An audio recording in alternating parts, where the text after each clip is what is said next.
Hello friends, welcome to Mirthas kitchen. Mirthas கிச்சனில் இன்றைக்கி புதினா சாதம் செய்ய போகிறோம்.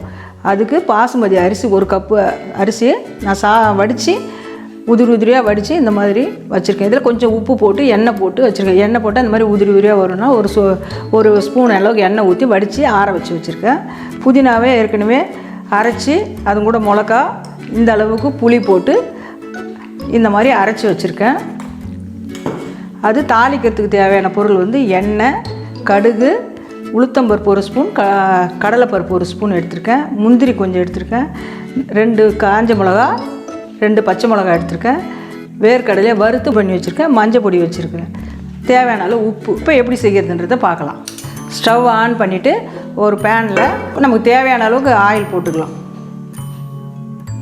நான் வந்து ஒரு 3 ஸ்பூன் போட்டிருக்கேன். எண்ணெய் சூடாகிடுச்சு. இப்போ நம்ம கடுகு ஒரு 1/4 டீஸ்பூன் அளவு கடுகு போடுறேன். அது கூடவே கடலைப்பருப்பு, உளுத்தம் பருப்பும் ஒரு ஸ்பூனு போட்டிருக்கேன். 2 காஞ்ச மிளகா, பச்சை மிளகா 2 போட்டிருக்கேன். இது கூடவே ஒரு 1/2 டீஸ்பூன் அளவுக்கு பூண்டு போட்டுக்கிறேன். 1/2 ஸ்பூன் அளவுக்கு இஞ்சி போட்டுக்கிறேன்.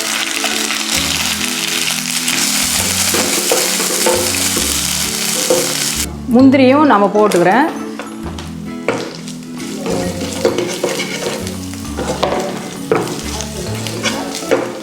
இந்த மாதிரி வறுத்து வச்ச வேர்க்கடலையே போட்டுக்கிறேன்.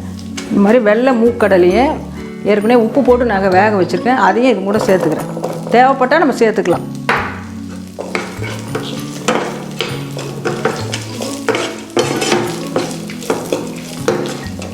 கொஞ்சம் மஞ்சள் பொடி போட்டுக்கிறேன்.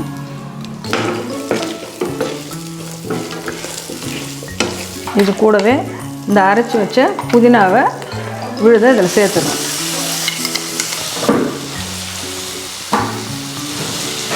இது தேவையான அளவு உப்பு ஆட் பண்ணிடலாம்.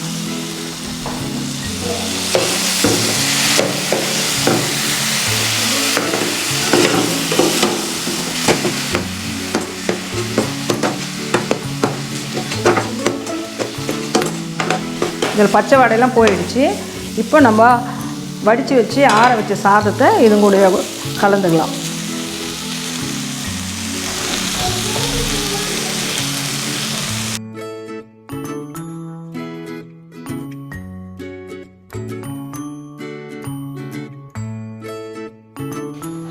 அவ்வளோதான், நம்மளுடைய புதினா சாதம் ரெடி ஆகிடுச்சு. இதை வேறு ஒரு பாத்திரத்துக்கு நம்ம மாற்றிக்கலாம். நீங்களும் செஞ்சு பாருங்கள்.